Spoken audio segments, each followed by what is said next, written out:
नमस्कार, मैं Manisha Sharma the Desert Express की खास पेशकश चुनावी रण में आपका स्वागत करती हूँ। आज मैं आपको मिलवाने जा रही हूँ एक ऐसी खास शख्सियत से जो कलेक्ट्रेट के बाहर 1151 दिन धरना दे चुके हैं। उनका ये संघर्ष पिछले 15 सालों से लगातार चला आ रहा है। ये संघर्ष है बेईमान रसूखदारों के खिलाफ। जी हाँ, मैं आज आपको मिलवा रही हूँ पीरदान सिंह राठौड़ से, जो अजमेर उत्तर विधानसभा क्षेत्र से इस बार विधानसभा चुनावों में अपनी दावेदारी पेश कर रहे हैं। पीरदान जी, आपको बहुत बहुत स्वागत है चुनावी रण में। आपका बहुत बहुत आभार। पीरदान जी, जब मैं अपना इंटरव्यू शुरू करने जा रही हूँ तो मैं चाहूंगी कि हमारे दर्शक आपकी शख्सियत से रूबरू हों। मैं आपके जीवन संघर्ष को दर्शकों तक पहुंचाना चाहूंगी। तो हम पहले बात करते हैं आपकी जीवन यात्रा के बारे में। जीवन यात्रा होगा जो दुर्भाग्य, मेरी गरीबी में जन्म हुआ था। 7.5 साल का तो पिताजी गुजर गए थे और 3 बहनें, एक छोटा भाई था। मजदूरी करके, देनगी करके, गांव में किसानी करके और फिर नवासी से भिलवाड़ा में 500 रुपये महीने की नौकरी करके इचलकरंजी गया। वहाँ जगह ईश्वर ने हाथ पकड़ा, सच्चाई, ईमानदारी, मेहनत का फल मिला। वहाँ मुझे अनेक कॉन्टेक्ट मिल गए थे। वहाँ से अगर 1995 में ट्रक लाइन में आया, जो 2013 यानी 18 साल तक विश्व विख्यात गिनीज बुक में नाम है। आर.के. मार्बल का मैंने सुचारू रूप से मार्बल ढोने का काम किया। आर.के. मार्बल के साथ में आपका 15 सालों से विवाद चल रहा है। ये विवाद क्या है, इसके बारे में हमारे दर्शक जानना चाहेंगे, क्योंकि नई पीढ़ी अभी भी आपके संघर्ष को समझने का प्रयास कर रही है। तो मैं चाहूंगी कि आर.के. मार्बल के साथ में आपका जो विवाद है, नई पीढ़ी को उससे रूबरू करवाइए। जैसा कि बताया, 1995 में 2005 तक 10 साल तक मैं आर.के. मार्बल का काम करा तो कोई विवाद नहीं हुआ। लेकिन 31 दिसंबर 2005 को माननीय सुप्रीम कोर्ट ने ओवरलोड परिवहन पर पाबंदी लगा दी थी। उस टाइम मेरे पास में छोटी बड़ी 50 गाड़ी थी, लेकिन जब ओवरलोड में 5 दिन से आर.के. मार्बल लगभग बंद हो गई थी, तो ये अजमेर के सांसद भागीरथ जी चौधरी, ये भी आर.के. मार्बल से निकले हुए हैं। इनको और मेरे को 21 टेंडर बनाने की बात कर दी है और मैंने 21 एक साथ एडवांस नंबर लेके बैंकों से लोन लेके और लगा दिया। लेकिन राजसमंद माइंस का कोटा पूरा होने के बाद अशोक पाटनी का बेटे है विनय पाटनी, जिन्होंने प्रतापगढ़ दरियावत तहसील में दर्रा गांव में नई माइन चालू की, वहां से ओवरलोड के लिए मुझे बोला। मैंने न्याय की, कानून की पालना करना चाह, इन्होंने अवहेलना कराई, तो मेरे 21 टेंडर के बदले 21 सिक्योरिटी चेक दिए हुए थे। उनमें एक चेक में 1.5 लाख, सिर्फ 1.5 लाख रुपए भर के, जबकि उस दिन मेरे हर दिन 1.5 से 2 लाख रुपए मेरे तीनों ऑफिसों में कलेक्शन होता था। लेकिन ओवरलोड डलाने के लिए केस किया, न वकील का नोटिस, न पुलिस का समन, न कोई सूचना, न कोर्ट का, और 3.25 साल तक प्रताड़ित करते गए, धमकियां देते रहे। लेकिन ओवरलोड के लिए मैंने माननीय सुप्रीम कोर्ट की पालना के तहत हाँ नहीं किया, तो मेरे पूरे के पूरे कारोबार को नीलाम करा दिया। यहाँ एक एसपी हुआ करते थे राजेश मीणा, जो 10 थानेदारों के साथ खुद मंथली में जेल गए थे, तो जज ने एसपी राजेश मीणा को निजी पत्र लिख के मेरी संपत्ति सूची कुर्की और गिरफ्तारी के आदेश दे दिए, जबकि केस की सूचना नहीं मिली। यानी पीरदान परिवार और कारोबार की हत्या नहीं हुई, भारतीय न्यायपालिका, संविधान और कानून की भी हत्या की गई। झूठे आरोपों से आपकी सामाजिक प्रतिष्ठा, आर्थिक स्थिति सब धूमिल हो गई। ये विवाद जो था रसूख और ईमानदारी के बीच में था, तो आपने इस रसूख और ईमानदारी के बीच की लड़ाई में अपना आत्मविश्वास कैसे बनाए रखा? ऐसा कि मेरे को एक भगवान और संविधान के ऊपर भरोसा है। तो एक तो भारतीय संविधान में इतनी ताकत है कि बड़े बड़े उद्योगपति या ये बाबा या पूर्व मुख्यमंत्री जब जेलों में है, तो इसका मतलब है भारतीय कानून में दम है। दूसरा कि जो मेरा विरोधी है आर.के. मार्बल अशोक पाटनी, ये विश्व विख्यात सोहराबुद्दीन एनकाउंटर का मास्टरमाइंड है। इसी सोहराबुद्दीन में अमित शाह को जेल में और गुजरात से कुछ दिन तड़पा रहना पड़ा था। राजस्थान के चर्चित आईपीएस जो एसीडी के अभी है, ये एमएन दिनेश और गुजरात के डीजी बंजारे 7 साल जेल में रहे थे। तो उस सोहराबुद्दीन एनकाउंटर से आर.के. मार्बल, बीजेपी और अमित शाह की बहुत ही गहरी दोस्ती है और यही मेरे खिलाफ है। मेरे पास में हर सबूत इनके कुकर्मों के, काले कारनामों के, आरटीआई से, कोर्ट के ऑर्डर शीट में, क्राइम ब्रांच की जांच, लोकायुक्त की जांच और पुलिस की जांच, लिखित के अंदर है, एक एक कॉपी 3-3 बार मैंने निकाल रखी है। उसका अवलोकन किया जाए तो आज़ाद भारत में सिर्फ पीरदान को नहीं उदाहरण दूँ तो तालिबान ने जैसे अफगानिस्तान को नागरिकों को तबाह किया है, मेरे 6 करोड़ का व्यापार खत्म कर दिया। जांच मांगी तो मेरी पढ़ी लिखी बेटी है, CS, LLB, LLM, MBA, BA, BTech, इन पे झूठे मुकदमे 9 साल से दर्ज करा दिया है। झूठे मुकदमे में 3-3 बार FIR लग गई, फिर भी मेरी बेटियां मुक्त नहीं। मेरी पत्नी 450 पॉइंट शुगर है, ये 4.5 महीना अनशन पर थी। बेटियों पे केस दर्ज, बेटी बचाओ बेटी पढ़ाओ का नारा देने वाला, सबका साथ सबका विकास वाला मोदी और गहलोत इसके सामने घुटने टेक बैठे। और अब होगा न्याय। मैं सचिन पायलट से निजी मिला हूं, मैं अशोक गहलोत से निजी मिला हूं। इन्होंने पहले कहा कि हमारी सरकार आएगी जांच मिलेगी, पहलू खान को बिना मांगे जांच दे दी। पीरदान बार बार जांच मांग रहा, जांच नहीं। जो पार्टियां जांच नहीं दे सकती वो न्याय कैसे देगी। तीसरी पार्टी अरमान बेनीवाल, इसने विधायक रहते लगातार 16, 17, 18 में विधानसभा में आवाज उठा के एक मुकदमा जो मेरे ऊपर दर्ज कराया उसकी जांच। प्रधानमंत्री, राष्ट्रपति, मानवाधिकार से अनेक पत्र, मुख्य सचिव, DGP को एक जांच नहीं मिल रही। गहलोत साहब, अब होने वाला न्याय कब होगा? पहलू खान को मिला, पीरदान को क्यों? क्या पहलू खान मुसलमान और पीरदान हिंदू है, या पहलू खान की मौत होगी पीरदान जिंदा है? मरने के बाद मुआवजा, अनुकंपा नौकरी देते हो तो जिंदे पीरदान को दे दो। गांधीवादी तरीके से 1151 दिन का अनशनकारियों, ये बुढ़ापे से नहीं, दांत मेरे भूख से। सरकार और डॉक्टरों के पास रिकॉर्ड है 1151 दिन का। और आप यहाँ उत्तर से प्रत्याशी रहे महेंद्र सिंह रणौता की माता जी के स्वर्गवास पे आए। मैंने पूछा, मैंने कहा विपक्ष के नाते मुझे जांच दिला दो, आपने कहा मेरी सरकार आने दो। अब होगा न्याय, कब होगा गहलोत साहब? हनुमान बेनीवाल नागौर से सांसद हैं, थर्ड फ्रंट की अभी कल ही बात करके गए हैं कि अब जनता थर्ड फ्रंट पर भरोसा जताएगी, राजस्थान की जनता। उन्होंने RLP को थर्ड फ्रंट की पार्टी बता दिया।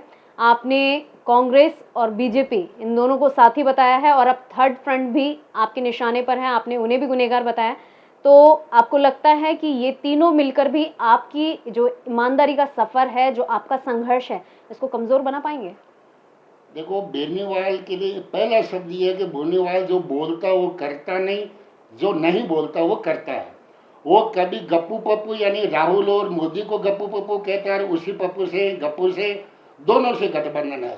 कांग्रेस या अजमेर पार्षद में गठबंधन है, BJP से गठबंधन है। ये तेजा जी का नाम लेके तेजा जी की सौगंध को बेच के खाता है, क्योंकि मेरी आवाज उठाने 3 साल बाद फिर मैं इनसे जाके इनके जालूपुरा बंगला नंबर 7 में मिला था। वहाँ पुखराज गर्ग, नारायण बेनीवाल इनका मुख्य पर्वत छोड़ दिया, महिपाल मेला वहाँ थे। उनके सामने मेरे बेटे को कहा था कि तुम्हारी बहनें मेरी बहनें हैं, पापा लंबा अनशन करके थक गए, नागौर से लोकसभा लड़ रहे, मैं लड़ रहा हूँ, मैं गठबंधन करके जीत गया तो लोकसभा और विधानसभा में आपका काम कराऊंगा।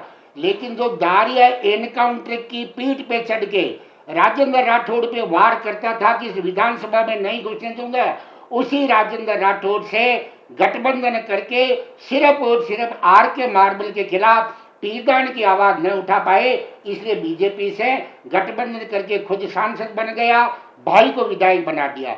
एक तेजा जी का नाम है, तेजा भक्त हूं, मैं खुद नागौर का हूँ। 6 तारीख को सीकर में तेजा जागरण में सार्वजनिक मंच से अरमान बेनीवाल ने कहा था कि खींवसर उपचुनाव में मेरे परिवार या रिश्तेदार को टिकट नहीं दूंगा। 2 दिन बाद नारायण बेनीवाल को टिकट देकर कहा कि BJP के आला कमान के कहने से दिया। एक तरफ कहता है कि मैं आला कमान नहीं मानता, दूसरी तरफ कहता है कि वसुंधरा और गहलोत मिले हुए हैं, और तीसरी बार उन्हीं के भ्रष्टाचार जो जजों को, पुलिस को, लोकायुक्त को, भू संपदाओं को मैंने ओवरलोड के लिए, यह भ्रष्टाचार नहीं है, नहीं कहना चाहिए, लेकिन अभी इसकी वंडर सीमेंट है, उसका पूरा का पूरा कारा कारनामा बाहर आया है।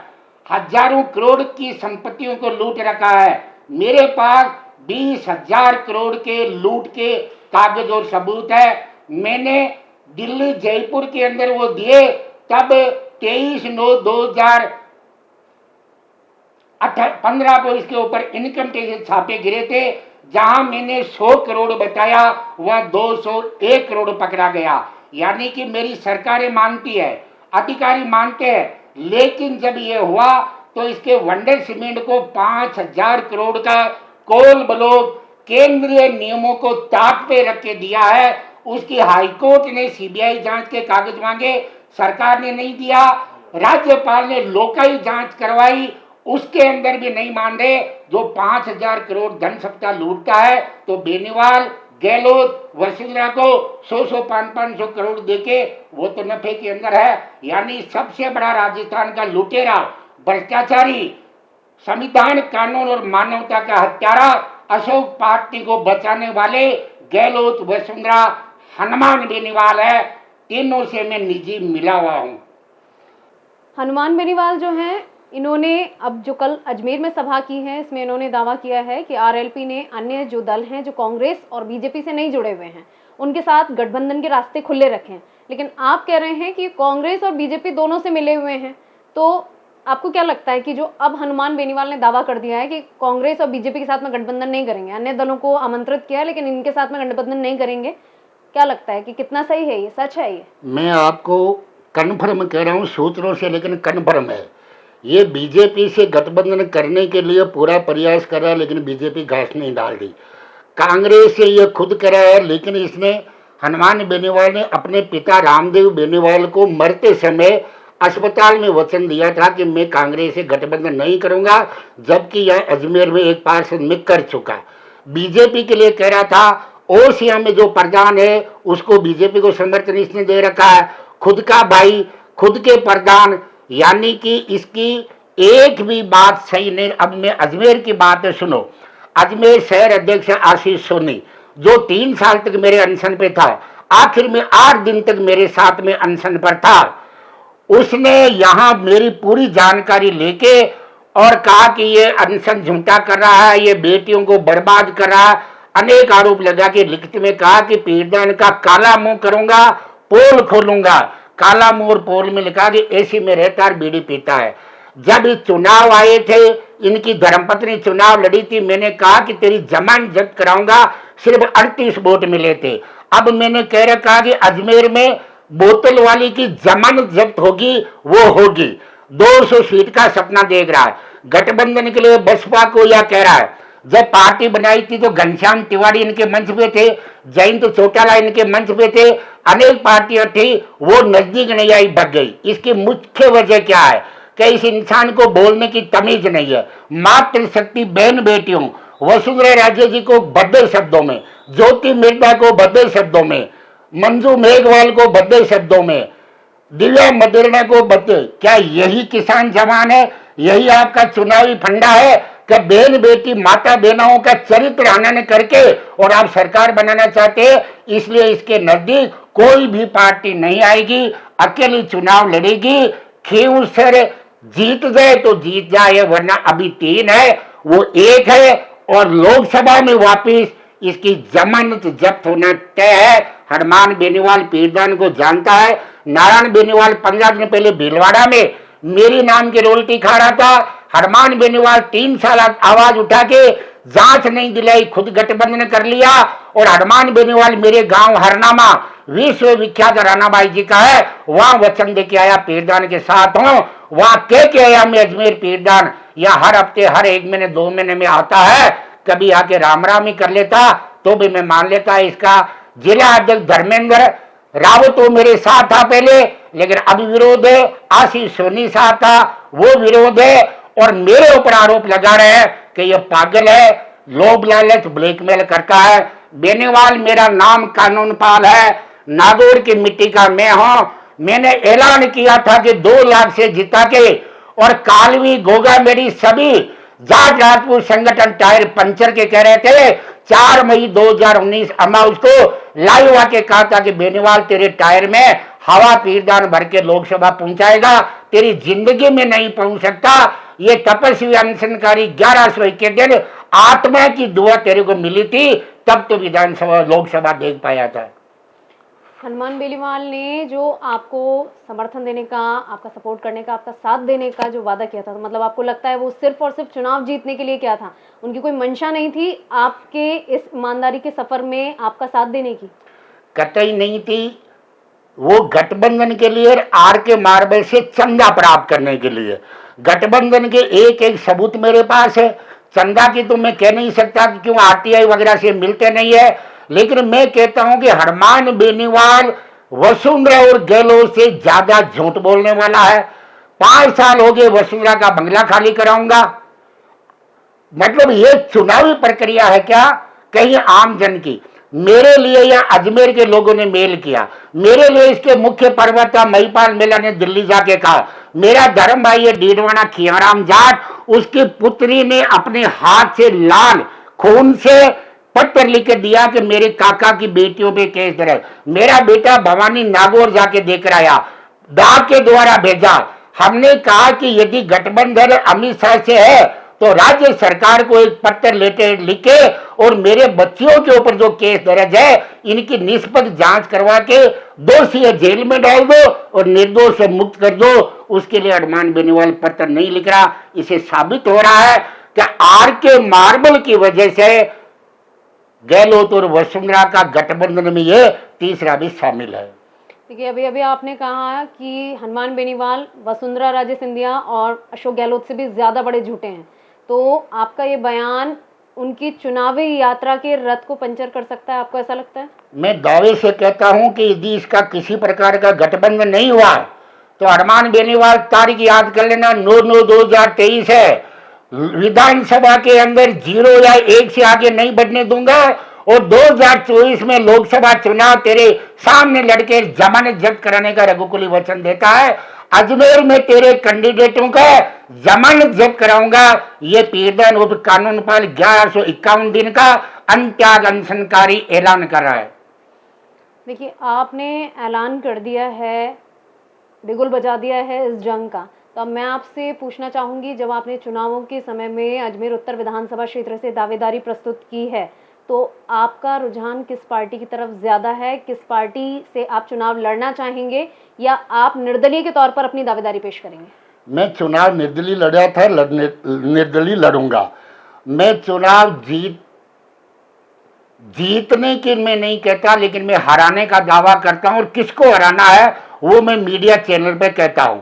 अजमेर से पिछली बार चुनाव लड़ा तो मैंने कहा कि महेंद्र सिंह रलावता को हराऊंगा। महेंद्र सिंह रलावता हारा। अजमेर लोकसभा उपचुनाव मैंने लड़ा तो कहा था बीजेपी लांबा को हराऊंगा, लांबा हारा। कनीसरा जो मेरा भाई लगता है, मान सिंह 2 बार जीता हुआ था, बीजेपी इसमें था, मैंने बोला कि कनीसरा हराऊंगा, हराऊंगा। अब यदि यहाँ आरएलपी लड़ेगी तो उसकी जमानत जब्त कराऊंगा और करारी हार किसकी करनी है वो इन दोनों पार्टियों की प्रत्याशी घोषित होने के बाद बताऊंगा। लेकिन मैं आज कह रहा हूं, मैं स्वतंत्र निर्दलीय तौर पे अजमेर उत्तर और परबत नागौर से चुनाव लड़ूंगा। देखिए, आप जो लड़ाई लड़ रहे हैं वो सच्चाई की लड़ाई है। रसूख और भ्रष्टाचार के बीच में 15 सालों का ये जो लंबा सफर था, ये छोटा नहीं था। इसमें आपने अपनी सच्चाई को किस तरह से जिंदा रखा और ये आत्मविश्वास आपको कैसे मिला कि आप ये संघर्ष जारी रख पाएंगे? क्योंकि रसूखदारों के खिलाफ जो लड़ाई है वो आसान नहीं मानी जाती। मैं थोड़ी धार्मिक प्रवर्तिका हूँ, कुछ माते से मानता हूँ, इसलिए आपको अभी पहले बताया कि मैं नरेंद्र मोदी से मिलने के लिए ज्ञापन दिया था, मुझे 8 दिन के लिए जेल में डाल दिया। उस टाइम मेरे घर में करणी माँ के सफ़ेद 7 काबा थे, 6 मादा और 1 मर्द थे। मेरे को जेल में डालने से वो सब एक हो गए। वहाँ से आया तो वो एक मात्र शक्ति थी। 3 महीने तक उनको पाल के वो 7 के 62 हो गए। 59 काबा को मैं माँ करणी के वहाँ जाके छोड़ के पिंजरों में, और वहाँ मैंने मन्नत मांगी कि माँ करणी, मैं अनशन करने जा रहा हूँ, मेरी रक्षा आप करना। साथ माँ करणी ने मैंने साथ खाया और करणी माता के मंदिर में पहली बार 90 क्विंटल नुक्ति का प्रसाद बना था। तो वह देश नोक से एक करणी भक्त ने लाके मुझे अजमेर कलेक्टर के बाहर वो प्रसाद दिया, जो मैंने अनशन तोड़ा। 1101 दिन तब उसने लिया। मेरे गांव की रानाबाई है, वो जीवंत समाधि लिए हुए है, जैसे माता सीता या बाबा रामदेव की तरह। वो मेरे ही पूर्वजों की जमीन में है। उनका आका 30वें जन्मदिन आता है, वहां चोला चढ़ता है, तो मेरे गांव में 200 घर राजपूत यानी 7 से 8 हजार राजपूत है, उनको किसी को इजाजत नहीं मिलती, मुझे इजाजत मिलती है। वो राणा भाई जी बड़ो भूत को मारा, 500 भूतों को मारा, जीवित समाधि ली, 4 रूप में हो, दुर्गा, राधा, सीता, ये चारों रूप उनके हैं, क्योंकि उन्होंने कहा कि मैं शादी नहीं करूंगी, राम मेरा वर है। मीरा भी है, राधा भी है, दुर्गा भी है, सीता है, वो मेरे शक्ति, जैसे महाराणा प्रताप के एकलिंग जी थे, वीर दुर्गादास के नागाना माँ थी, वैसे ही देवियों के देवी माँ सती, राणाबाई का आशीर्वाद और भारतीय संविधान कानून पे भरोसा, यही मेरा भरोसा था। देखिए, आप अपनी सच्चाई को विजय दिलाने के लिए अब आपकी रणनीति क्या होगी, क्योंकि अब आप चुनावों में भी दावेदारी करें तो आपकी जिम्मेदारियां जनता के प्रति भी बढ़ जाएंगी। मैं सिर्फ और सिर्फ इस भारतीय कानून संविधान को बचाने के लिए चुनाव लड़ूंगा।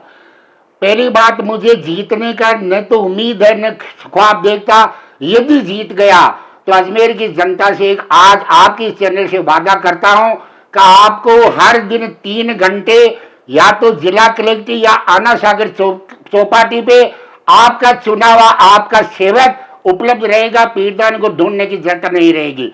मैं किसी बीजेपी, कांग्रेस, अन्य का आला कमान नहीं, अकेला तूतड़ा यदि अजमेर उत्तर से चला गया तो मैं वचन देता हूं कि आज जो स्मार्ट सिटी या जो भी आना सागर बारिश हुई, 5-5 करोड़ रुपए देने के बाद ये जनता मर रही है, सड़ रही है, घरों में पानी है, टीवी के ऊपर स्वीकार करें या महापौर ब्रजला और उनके सेक्रेटरी के 5 करोड़ आए, पता ही नहीं है, आना सागर को लूट लिया। इन सब भ्रष्ट जो लूट वो पैसा आपके विकास में, आपको न्याय हक दिलाने, जैसे मैं और मेरे बच्चों के लिए न्याय हक मांग रहा हूं, वैसे आप भगवान करे ऐसा न होगा तो मैं आपको हर दिन 3 दिन उपलब्ध रहूंगा जिला कलेक्टर या आना सागर चौपाटी पे। देखिए, अब जब आप बात कर रहे हैं न्याय दिलाने के लिए, तो अभी आपने मुख्यमंत्री अशोक गहलोत पर भी आरोप लगाए हैं कि वो भी इन सब चीज़ों में मिले हुए हैं, भ्रष्टाचारियों के साथ में मिले हुए हैं। तो मुख्यमंत्री अशोक गहलोत ने भी हाल ही में न्यायपालिका के भ्रष्टाचार को लेकर एक बयान दिया था कि अधिवक्ता जो स्टेटमेंट लिखकर लाते हैं, जज उसे ही फैसले के तौर पर सुना देते हैं। आप इस बात से कितना इत्तेफाक रखते हैं? यदि आप सहमत हैं तो फिर आपका न्यायपालिका पर भरोसा करने का आधार क्या है? अशोक गहलोत जो भी कहा उसमें मैं काफी हद तक सहमत हूं, लेकिन आपने फरमाया कि न्यायपालिका तो यही कहते हो कि 100 में 99 बेईमान है, एक तो ईमानदार होता है। एक ही काउंटिंग करो 140 करोड़ में 1 करोड़ 40 लाख तो है। न्यायालय के ऊपर जो अभी मैंने कहा कि अजमेर, मकराना, राजसमंद, लोकायुक्त, जयपुर हाईकोर्ट और जोधपुर विजिलेंस रजिस्ट्रार की मैंने नामजद शिकायत की है चंद्रचूड़ मुख्य जज को, लेकिन जोधपुर के जजों के लिए तो नहीं कहा है। और जो गहलोत ने कहा कि वकील लिख कर देते वो जज, मैं इसे पूर्णतया सहमत हूं कि आर.के. मार्बल, अशोक पाटनी, पुष्कर पाटीदार पे मैंने मुकदमा दर्ज कराया, एफआईआर लगी, एफआईआर को प्रोटेस्ट किया तो जज ने फैसला दिया। तो एक राजसमंद के वरिष्ठ और चर्चित वकील है देवपुरा, मैंने उनको कहा कि साहब रिवीजन कोर्ट में मेरा ये ले जाओ, पहले तो हाँ कर ली, बोला मामला में बोला ये है, बोला ये मैं नहीं कर सकता, बोला अभी जो नेगेटिव आपके फैसला आया उसके अंदर मैं शामिल था, मेरे हस्ताक्षर है, अब मैं रिवीजन कोर्ट में आपके पक्ष में जाऊंगा तो फिर मेरे लिए इस आधार पे कह रहा हूं। कुछ दिन पहले अशोक गहलोत ने कहा था डॉक्टर हड़ताल पे कर यदि एक डॉक्टर की बदली करते तो जजों के फोन आते हैं, इसे आपको लग नहीं रहा। मेरे को अभी मैंने बताया कि बिना समन वारंट सूचना कुर्की करवा दी, मतलब जज ने मेरे को हाईकोर्ट से जाके जमानत ली, हाईकोर्ट ने फटकार ली तो दोबारा जांच दी। अजमेर के 3 जजों का नाम लिखा है, अशोक गहलोत ने यह कहा है, मैं पूर्णतया सहमत हूं, कोई भी जज या अधिवक्ता आके मेरे से लिखित सबूत और जजों के कुकर्म किए हुए मेरे से दस्तावेज ले जाए। देखिए, अब जब आप चुनावों के लिए दावेदारी कर रहे हैं तो मैं उससे पहले एक छोटा सा सवाल, आखिरी सवाल मेरा, और बहुत संक्षिप्त में इसका जवाब चाहूँगी कि चुनावों में जब आप दावेदारी कर रहे हैं तो रसूखदारों को आप अपनी तरफ से क्या तो संदेश देना चाहेंगे और क्या आपकी तरफ से उनको चुनौती होगी? मैं रसूखदार, चाहे वो उद्योगपति हो, चाहे वो पुलिस प्रशासन हो, यानी लोकतंत्र के चारों स्तंभों को कहना हो, आप अपना धर्म निभाओ, वरना वर्षों वर्षों बाद में भगत सिंह पैदा होते आए हैं, वो अपने प्राणों की आहुति देकर आप लोगों से सवाल पूछना। संविधान के अंदर आप सभी लोग सेवक है, हम मालिक है, हम आपको मान सम्मान श्रीमान माननीय कहते हैं, लेकिन हमारा हक अधिकार देना शुरू कर दो। हमें आजादी मिली हुई है, हमारी हत्या मत करो अफगानिस्तान की तरह, और यदि करोगे तो मैं एक एक जजों का, पुलिस अधिकारियों का नामजद पत्र लिख के डाक के द्वारा, कलेक्टर के द्वारा रजिस्ट्री से भेजता हूं। ये इनमें आप नंगे हो रहे हो, मेरा और मेरे ऊपर मुकदमे दर्ज करने, मुझे मारना है। आनंद पाल की आपने एनकाउंटर नहीं हत्या की है, सोहराबुद्दीन का एनकाउंटर नहीं हत्या की है, मेरे को हत्या करने के व्हाट्सएप पे है। मैंने सिविल थाना मुख्यमंत्री को लिख रखा है, मेरी 50,000 फ्रेंड फॉलोवर की फेसबुक को श्रद्धांजलि देके बंद करा रखी है। इसलिए कहता हूं सुधर जाओ, अपना धर्म निभाओ, अपने स्कूल गुरु माता पिता, आपके संस्था यूपी से आरपीएस या जहां सी संस्था से आपने शपथ लेके भारतीय संविधान की शपथ लेके पद प्राप्त किया है, उसकी पालना करना चालू कर दो, वरना अशोक पार्टी के गेल पुलिस और जज और सरकारों गहलोत और वसुंधरा बेनीवाल सुधर जाओ, वरना तुम्हारे बुरे दिन आना है। क्योंकि मैं एक कानून से लड़ने वाला, कानून हाथ में नहीं, कानून पाल अनशनकारी सत्यवादी कागजों में है, वो सब कुछ आपके सामने चुनावों के अंदर रखूंगा, तो पूरे के पूरे आप लोग सब नंगे हो जाओगे।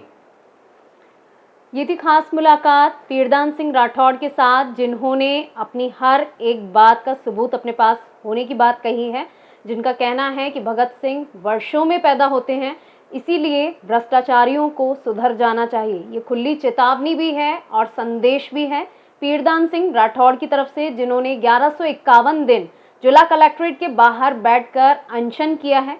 ये 1151 दिन का अनशन छोटा नहीं था, लेकिन पीरदान सिंह राठौड़ 15 सालों से जो संघर्ष कर रहे हैं, इतनी मुश्किलों के बावजूद वे आज भी अपने पॉइंट पर अडिग हैं।